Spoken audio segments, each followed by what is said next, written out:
सबको नमस्कार। और आज हम लोग जानने वाले हैं crane operation and rigging equipment के बारे में।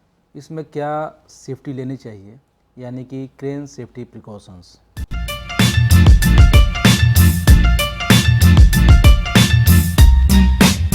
अगर कोई लोड लिफ्टिंग करना है तो क्रेन का यूज़ तो करते ही हैं, साथ में रिगिंग इक्विपमेंट्स का भी यूज़ करते हैं। तो उसके पहले हम लोगों को क्या क्या प्रिकॉशन लेने चाहिए, इसके बारे में हम लोग इस वीडियो में देखते हैं। ये एक्चुअली सऊदी अरामको के द्वारा यूज़ किया जाने वाला प्रिकॉशन है।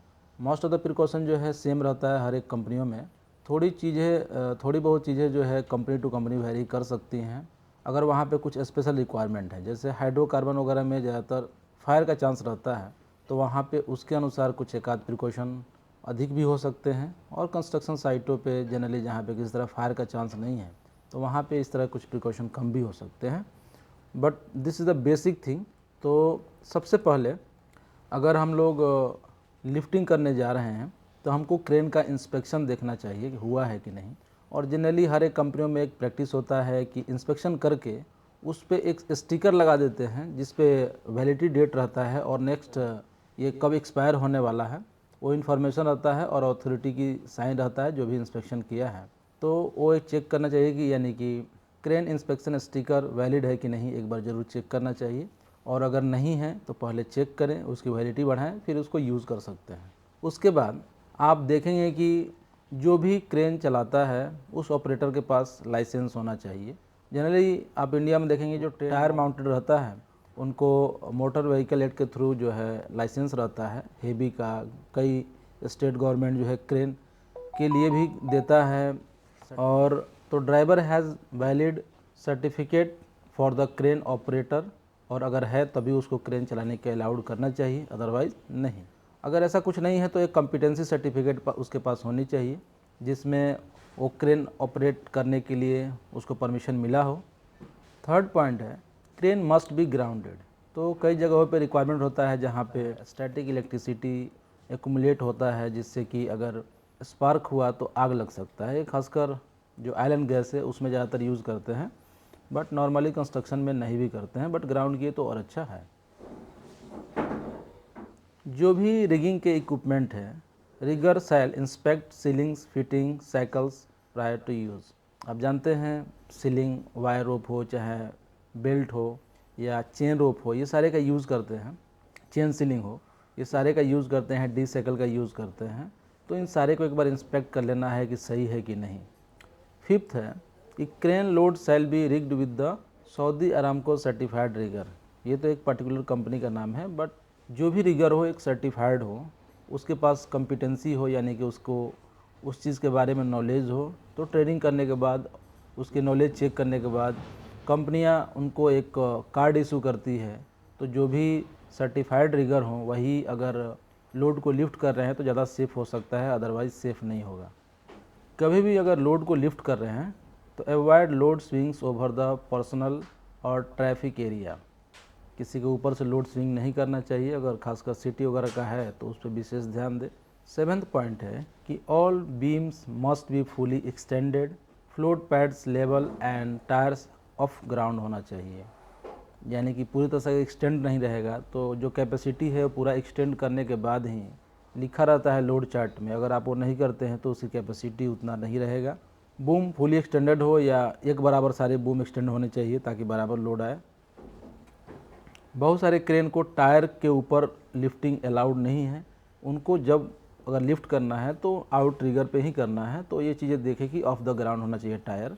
और ensure tag line is used on all lift except where it may create great hazard. यानी कि टैग लाइन क्यों यूज़ करते हैं, ताकि लोड स्विंग ना हो। तो लोड को बैलेंस करने के लिए हम लोग उसमें रस्सी बांधते हैं और उसको जो है दूर से ही कंट्रोल करते हैं। तो ये चीज़ें होनी चाहिए। और वहाँ यूज नहीं भी कर सकते हैं जहाँ से इस टैग लाइन के चलते किसी तरह का हजार्ड क्रिएट करता हो और हमें नुकसान पहुँचता हो। नाइन्थ नंबर है कि signal man should have a clear line of sight to crane operator. यानी कि अगर दोनों एक दूसरे को देखेंगे नहीं, जो सिग्नल मैन है और क्रेन ऑपरेटर, तो कम्युनिकेशन कैसे प्रॉपर होगा। तो इसके लिए हमें देखना चाहिए कि दोनों एक ही लाइन में हों, दोनों का आई टू आई कांटेक्ट होता हो, तो ये ज़्यादा अच्छा है। अब अगला पॉइंट है, crane operator shall not leave crane cab while crane attached with the load. कभी लोड उठाने के बाद रखने के लिए समय लगता है तो हम लोग क्रेन छोड़ के जाते हैं, तो ऐसे में ये काम नहीं करना है, क्योंकि जब तक आप क्रेन लोड उठा हुआ है तब तक आप उसमें बैठे रहिए और उसके कंट्रोल रखिए। अगला पॉइंट है कि crane suspended man basket shot shall not be allowed at wind speed above 25 kilometre per hour. यानी कि इस तरह का अगर मैन बास्केट यूज़ कर रहे हैं तो अगर ज़्यादा विंड का स्पीड है तो बैलेंस नहीं रह पाएगा और एक्स्ट्रा लोड उसके ऊपर आएगा।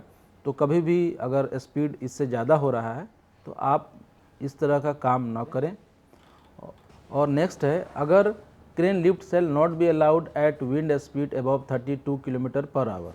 यानी कि अगर किसी मटेरियल को लिफ्ट कर रहे हैं तो वहाँ पे 32 रखें और मैन को लिफ्ट कर रहे हैं किसी बास्केट में तो 25, क्योंकि एक्स्ट्रा लोड जो है उसके ऊपर पड़ता है और अनस्टेबल होके लोड जो है वो गिर सकता है, क्रेन कोलैप्स हो सकता है।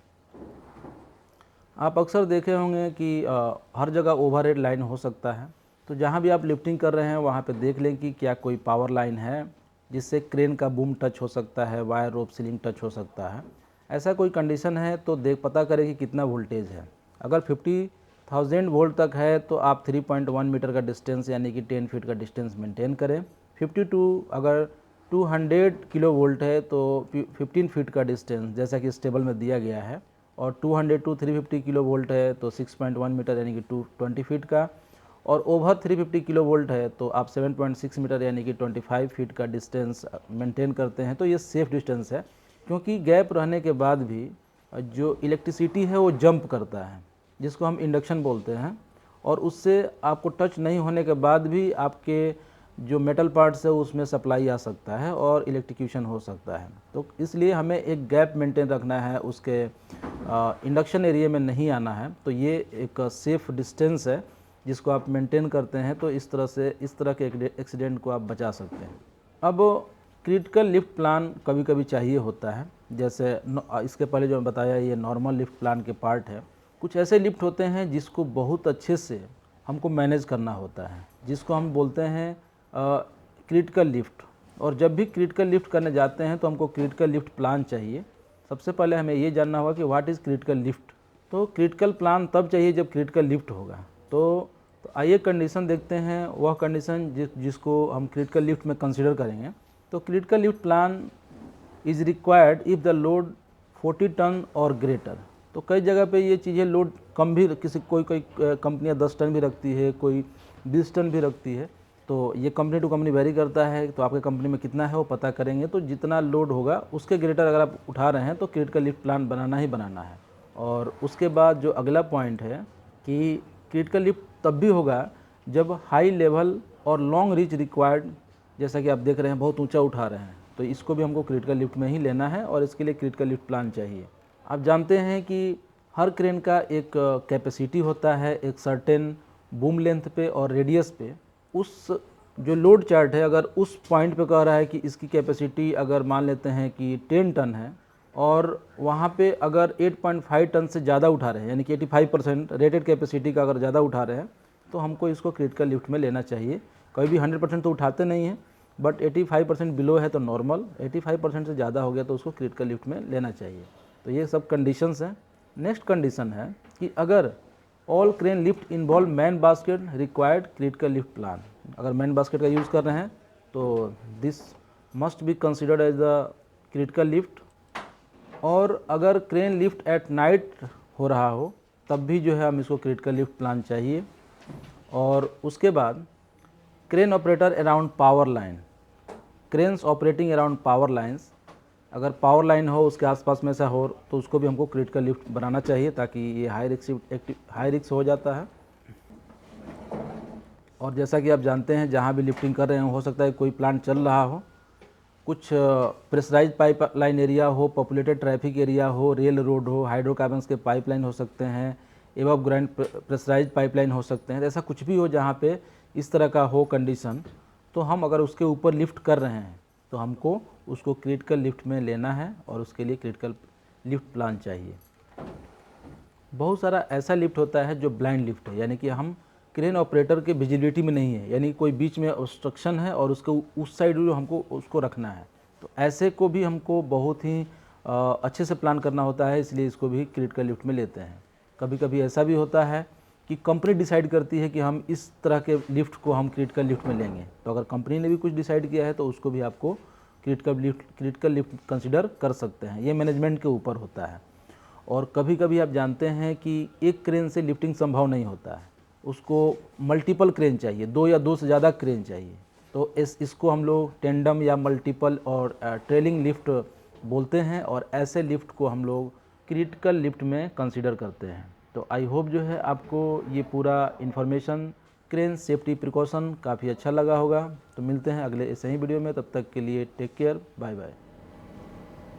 इसके अलावे हम लोग कुछ और प्रिकॉशन का ध्यान रख सकते हैं, जैसे क्रेन को स्टेबल ग्राउंड पे ही रखना चाहिए, वहाँ पे कोई सीवेज वगैरह ना हो पहले से, नहीं तो अनस्टेबल जगह नहीं होगा। लोड की सेंटर ऑफ ग्रेविटी पता होनी चाहिए, लोड का एक्चुअल वेट मालूम होना चाहिए, और जो बाकी रिगिंग इक्विपमेंट की जो कैपेसिटी है उसके विदिन ही उठाना है। कहाँ लोड उठाना है, कहाँ रखना है, ये चीज़ भी क्लियर होना चाहिए। और इसके साथ साथ अगर लोड लिफ्ट कर रहे हैं तो नीचे बैरिकेड कर दे, ताकि जो है उसके नीचे कोई न जाए, अनऑथराइज पर्सन की एंट्री ना हो। और कुछ साइट रिक्वायरमेंट स्पेसिफिक कुछ अगर रिक्वायरमेंट है तो वही प्रिकॉशन ले सकते हैं। तो आई होप आपको ये वीडियो पूरा समझ में आया होगा। अगर आप हमारे चैनल पे नए हैं तो सब्सक्राइब कर ले, अपने दोस्तों के साथ शेयर करें जिससे उनका भी नॉलेज बढ़े। कुछ कमेंट है तो वो भी करिए, जिससे कि आने वाले समय में और इम्प्रूव, और कुछ टॉपिक है तो वो भी सजेस्ट करिए, जिससे कि उसके ऊपर काम किया जाए। तो मिलते हैं अगले ही ऐसे ही वीडियो में, तब तक के लिए आप अपना ध्यान रखिए। धन्यवाद।